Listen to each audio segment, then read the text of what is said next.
Shut up and sit down. Solve the equation this. ठीक है, अब देखिए, ले रही हूँ, समीकरण को हल की करना है। ठीक है, तो जो गिवन समीकरण है हम लोगों का, उसका हल निकालना है। मतलब सिंपल लैंग्वेज में अगर मैं बोलूँ तो x का वैल्यू निकालना है। और ऑब्वियसली अगर आपको चेक करना है कि आपने जो वैल्यू निकाला है वो सही है कि नहीं, वो भी कैसे वेरीफाई करेंगे वो भी मैं आपको बताऊंगी। लेकिन सबसे पहले हम लोग x का वैल्यू निकाल लेते हैं। ये तो एकदम सिंपल इक्वेशन है। ठीक है, अब देखिए, जहां पर भी सॉल्व द इक्वेशन है, यू नो कि this is a quadratic equation.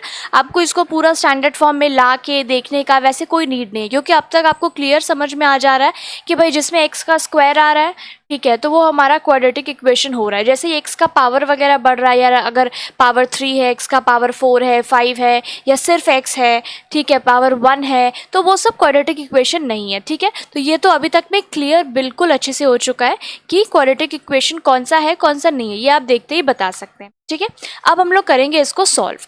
Now अब हम लोग को यहाँ पर x का ऐसा वैल्यू चाहिए, देखिए राइट हैंड साइड में हमारे पास क्या है, इक्वल टू 0, राइट। तो x का ऐसा वैल्यू चाहिए कि जब हम लोग यहाँ पर पुट करें तो यहाँ पर इक्वल टू 0, मतलब कि सेटिस्फाई हो। जैसे कि हमारा जो LHS में जो भी है, that should be equal to RHS। यहाँ पर क्लियरली क्या है, इक्वल का साइन गिवन है।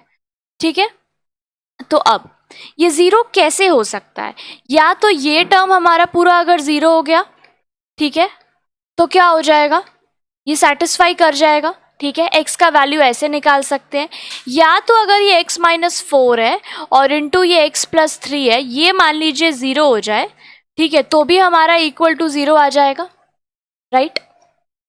इक्वल टू में हमारे पास 0 है। ठीक है, तो सिंपल यहाँ पे दिख रहा है, या तो x minus 4 is equal to 0 है, और या तो यहाँ पर x plus 3 is equal to, इसको हम लोग क्लियर लिख ही सकते हैं ना, क्योंकि ये तो इक्वल टू 0 है यहाँ पर। तो इधर x minus 4 is equal to 0 और x plus 3 is equal to 0। ठीक है, इसको हम लोग इसी तरह से लिखते हैं। ठीक है, कभी भी अगर इस तरह का मल्टीप्लाई में आपको टर्म गिवन हो, लाइक यहाँ पर x माइनस 4 x प्लस 3 है, मान लीजिए कुछ भी हो, यहाँ पर x प्लस 2 और x minus 2 is equal to अगर 0 है, तो भी हम लोग यही लिखेंगे, ईदर और का जो मेथड है उसको यूज करेंगे। Either x plus 2 equals to 0 और x minus 2 is equal to 0। ठीक है, क्यों लिख रहे हैं ये चीज, क्योंकि इक्वल में 0 है ना।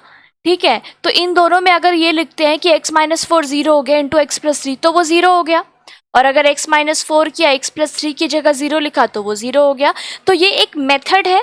ठीक है, इस तरह से इसको आप लोग सीख लीजिए। कुछ भी अगर मल्टीप्लाई में गिवन होगा, कोई भी टर्म हो, इस तरह से ब्रैकेट में करके मल्टीप्लाई में इस फॉर्म में अगर आपका गिवन है, तो हम लोग इसको ईदर और करके ही सॉल्व करेंगे।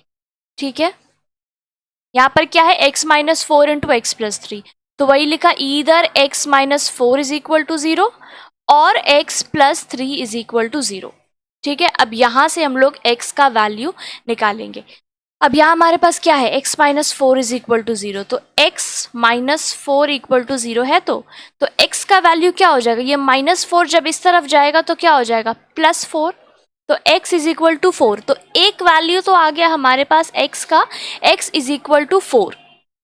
अब और में हमारे पास क्या है, x plus 3 is equal to 0, तो यहाँ से अगर x का वैल्यू निकालेंगे तो क्या हो जाएगा, माइनस 3। अब देखिए, यही है हमारा सोल्यूशन, x का जो वैल्यू आया है हमारे पास। तो यहाँ पर लिख सकते हैं therefore x is equal to 4 और क्या है, कॉमा माइनस 3।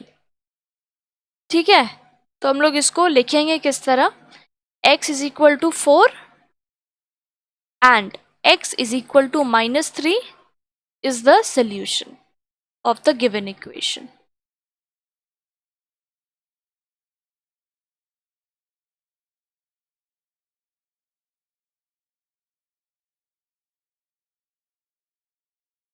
ठीक है,